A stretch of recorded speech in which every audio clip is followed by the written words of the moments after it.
Oh hi, I'm Eva. Today we're talking about shoes, mostly my shoe collection, because it's something I've never really shown off or really talked about. I think maybe one pair of shoes I did an unboxing of. These shoes caused me so much pain. I bought them, it was a fun story with these. My mother pulled me out of school early one day when I was in high school because we were both just having terrible days. And she's like, let's go shopping. Like, let's just walk down White Ave or something. And she bought me these shoes, which were my first ever, like, cool high heels. They are Iron Fist. I think I got them for around $55, I think. Obviously they have, like, a really cool rainbow skull design. Unfortunately, my feet are no longer the size that they were when I was in high school, so they are a little bit painful to wear. This next shoe I got thrifted for $7.99. I can't find this boot exactly, but I went to Steve Madden's website and looked at like the most similar I could find, and they come in at about $120. So I got a really good deal for $7.99 on these, and they are some Steve Madden little booties. They have this nice kind of snakeskin going on in the back, a brushed suede in the front, tiny little heel, so you kind of have that, you know, it's a professional look, but your ankles might be hurting from the previous night or something, and you just don't want to risk having like a swollen foot after. Oh yeah, I really like them. They have the little tiny, you know, pull me on tab here, which honestly doesn't do much, but it's nice. They have a lot of cushioning on the inside. Like they do have I know you can't see because it's just black on black, but they have a nice amount of cushioning. Obviously I live in a country where we have a lot of snow, so for me having boots that are covering the top of my foot, that are closed toe, that I can wear a good pair of socks in, you know, that's important to me, and these fulfill all those obligations. They're also a very flexible boot, so your foot's not going to be stuck in like a very rigid position all day. You will have movement, and because it's not like a platform or anything, I mean, you don't need a rigidity to it. It is rigid in here, like you don't get flex up where your arch is, but down in the toe area, super nice to have that flex. Okay, this next shoe I was also very lucky to get at the price I did. I got it for under $60, and it's a Jeffrey Campbell Lita. It's obviously the white lace one over a natural leather finish. Really cute heel. I love the condition. I didn't get them secondhand. I did get these new in store. So under $60 versus the 222 Canadian dollar price tag, I was really happy to find them. These are my first Litas. The only real problem with these shoes is that I cannot wear them for most of the year because I don't want to get them wet, because it would ruin the lace, and I don't want to wear them in the snow because there is zero, and I mean zero, traction on the bottom of the shoe. So they are really just summer shoes. But that's fine by me. Like, I'd like to keep these looking nice for some time to come. I've had them for a couple years already, and I've been very careful with them. So I think a shoe like this intimidates a lot of people because it is very tall, it is very platformed, but they are actually incredibly comfortable to wear. The break-in period is very short with Litas. Not all Jeffrey Campbell shoes break in so quickly, but Litas really do. Because of the thickness of the heel and the fact that it sits directly under the center of the ball of your foot, like you don't get fatigue in your feet from wearing them. I actually yesterday when we were getting the shots outside, I was running up and down the staircase to my building in these. So they are not a difficult shoe.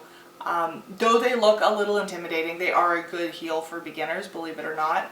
Personally, I don't particularly like wedges. A lot of people say you should start with a wedge shoe.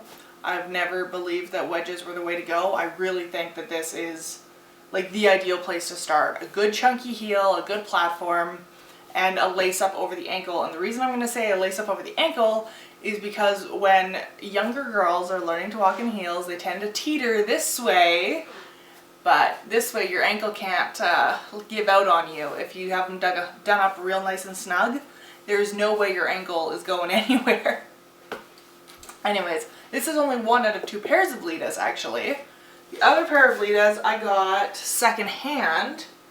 I also felt so happy when I found these. They obviously were used. So they have a couple scuffs on the heel. The bottom of the shoe has shown some wear. They do have the Lita stamp in them, so I knew they were authentic. They do have the Jeffrey Campbells stamp in the bottom of the shoe. I was a little concerned because this is actually the second pair that I ordered. The first pair was a couple years ago and they were 100% knockoffs. They were not Jeffrey Campbells and I was very angry about it. But these are genuine Jeffrey Campbells. Once again, chunky, got the good platform. I think these are actually shorter than these ones though. Oh yeah, look at your heel difference. We've got a taller heel on these ones. But these are the original make where these are kind of, I'm going to say like 3rd generation Litas. So once again, I think it's a great shoe for beginners. One of the best things about the Litas actually is the way you walk in them, because you see how there's the turn up under the shoe here? It's such a comfortable tilt on the ball of the foot. Like you don't really have to think about rolling your foot as you walk because the shape of the shoe does it naturally for you. Now this is a very structured shoe for the reason that it's very tall. You don't want a lot of flex in it. Like I cannot flex the shoe. There is no bend in the shoe, which I think is very important for a shoe of this height. Once again, great that you can do it up over the ankle, though this one has a little bit of a shorter top section. It still does up well over the ankle, so I love my Jeffreys. I love my Jeffreys. The next shoe is actually very different than all the other ones that I will show you and that I own, and that is the distressed sneaker wedge boot thing. You know what I'm talking about here. It was a very popular style many years ago. I still have this pair, and the reason I want to talk about this pair is less about the shoe and more about shoes in general. Personally, when I want to try a trendy style, especially for shoes, which is something that I don't get rid of my shoes. My shoes live with me until they cannot be fixed anymore. That's when we part, is when I cannot fix you anymore. So if I'm going to invest in a pair of shoes, then it's going to be a fairly good quality shoe. Like as you saw, I might get them at lower pricing, but I try to get good quality and I generally prefer leather shoes. So for trendy items, I would rather pay $12, which is what these cost, for a pair that I can, kick around and have fun with, but I know I'm not going to be investing money back into to keep them up to date because they really are a trendy piece. This trend of shoe went away. We're not wearing these anymore. I still occasionally wear them because they are fairly comfortable. As a wedge goes, they're not too bad to walk in because they have a good flex to them. They have a fun distressedness to them.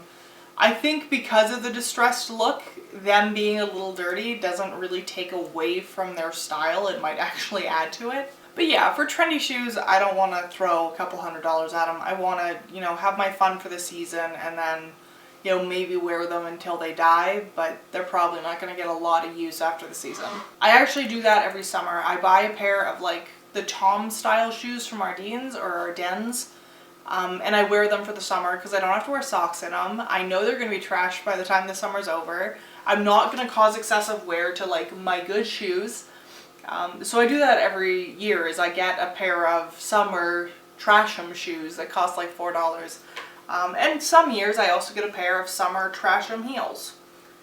These ones happen to have survived much longer than most, which I don't know if that's a sign of quality or if it's a sign of how little I've worn them. The next shoe is a little nostalgic for me, so forgive me. But it's my Steve Maddens, my first ever pair of adult grown-up shoes. They came in at around the $220 mark, which I think is why they've lasted 6 years of my abuse. They have been to the cobbler twice, which is why there is a decent heel on them, but if you see the toe, they need to see the cobbler again, or they may need to retire. There is, and if you'll notice, a lot of the green marking and kind of a flaking of the leather. I believe this is a result of all the chemicals that we put on our roads in the winter for de-icing. I think after a couple winters of it, even using a protectant on the leather, it's almost reached its end point. It just can't keep up with the abuse that they've received. To be honest, the first 2 years that I owned them, I didn't do much to protect them because I didn't really know how to take care of leather at the time that I purchased them. Now, I oil all my leathers, I take care of them, but I didn't know when these ones came into my life. So I think if I had done more preventative, they would have lasted a lot longer. It might be the end of their life. I don't think the leather is going to bounce back one more time. It's reached a really rigid point. The lining of the shoe is also coming apart. It might be the end of them. But They are a very good shoe, especially for a beginner. They've got a very good chunky heel. They do up over the ankle. They were good for all seasons, summer, winter, spring, and fall. They weren't not a long lace up, not too many eyelets on the side. I always felt like my foot had enough room in the curvature here. Like, I really like Steve Madden shoes. I think they make a good quality product.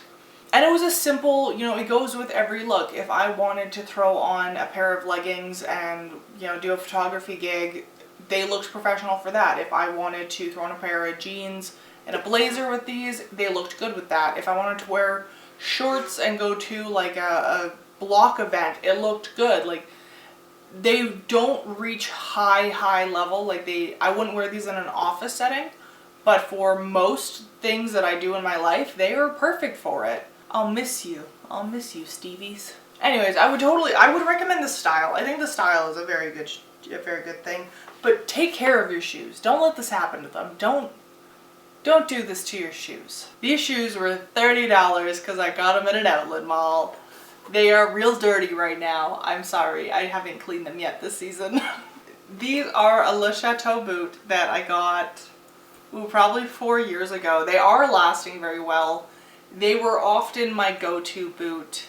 I think they have nice detailing. I like this little strap around the front, even though it has no purpose. Like, it does nothing to like support your ankle. This one also does nothing, but it's a nice decorative. The heel is pretty stable. There's, again, no flex in the shoe. These ones I feel have a good shape to them. I think they are well constructed, though they do have a very hard toe, which I never really understood.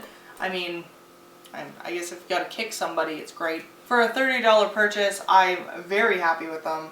I think they will stay with me for many a year still, even though I'm getting some wear on the heel here. But to be honest, doing repairs on these shoes would be more expensive than buying a new pair of these shoes. So I likely won't invest much into the longevity of these ones. But if they continue to wear at the rate that they've been wearing, I'd assume I'll have them for another 5 or 6 years. So, and that leads us to our last shoe of the day, which is not a high heel. It is my daily sneakers, which are Doc Martens. The reason I got these shoes is actually because the Greco Supreme Nike shoes went out of production. I wore the Grecos for, maybe 13 years. I love them because they were a very easy shoe to walk in. They didn't have a lot of structure to them, but they laced over my ankles, and I have weak ankles. That's why so many of my shoes are so high in the ankles, because mine are very weak. So I bought these to replace the Grecos. They obviously have a much more structured bottom. They are like a solid flat sole. They do have a flex in them, but you don't see a lot of flex when you're walking. Mostly your heel just rises in the back of the shoe, which suits me just fine because I don't tend to tie them up before I go do things. I like to just be able to slip my feet into them.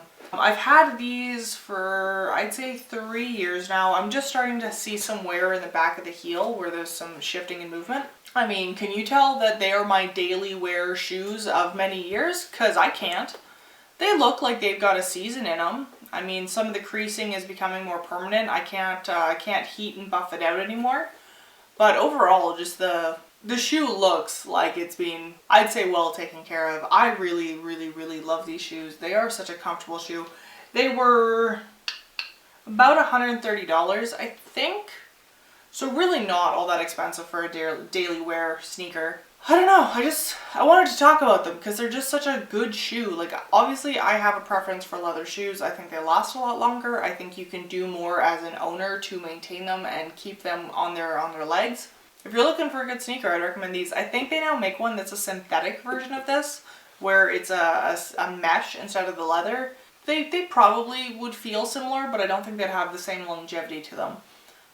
The true tell of wear on these is actually the soles, because the leather isn't really telling you much, but you can see that I've walked a little bit in these.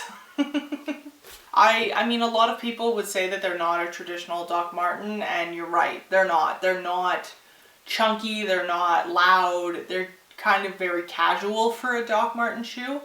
And that's what I wanted. I didn't want a loud statement piece to be my daily wear item. I just wanted a chill set of sneakers that I could tie over my ankles if they started getting sore. And they're exactly what I wanted them to be. they've never let me down. So those were the shoes that I wanted to show today. I do have a fair few other footwear items that I'm not including. I don't think you really care about my work boots. And I don't imagine you want to see my worn out like summer Toms. So I kept it mostly to the fun shoes. I realize that almost every item I showed is out of production and has been out of production for a long time, but I think talking about the style is more important than the actual, you know, individual shoe. I think some of the shoes I showed, like the Le Chateau ones, are not great for beginners just because they've got a little bit of a thinner heel. They're certainly less comfortable than things like the Litas and like the Ardeen's shoes. Like some of them are just much more comfortable, much easier to wear. Break-in period for higher quality shoes I tend to find is a little bit lower than lower quality shoes. And obviously higher quality tends to last longer. But the most important thing with having, you know, higher quality shoes is that you take care of them. You take them to the cobbler, you treat them with leather treatments, or you get them treated. And that way you have longevity out of something that you really invested money into. Obviously I don't have a pair of $1,400 shoes here, but when you start, you know, getting a collection as an adult of $200 plus shoes, you don't really want them to wear out in a year. Like, you want them to last a while. A good pair of heels will last you a lifetime if you treat them really well. And obviously not all shoes are meant for the same purposes. Some of them just aren't appropriate to wear for a lot of the years, so they'll last a lot longer because they just don't have the same wearability out of them. I think when you're shoe shopping, looking at how often you'll be able to wear a shoe is important to its price. If you'll only be able to wear it 2 or 3 times a year and it's a $400 or $500 shoe, is it really worth purchasing? Versus a shoe that you'll be able to wear for the majority of the year, and it's in the $400 range, it's probably a better investment, but that might just be a personal thing. Anyways, I'm Eva. I hope you guys liked the video. If you did, please hit like, comment down below, and hit subscribe so I can see you guys next time.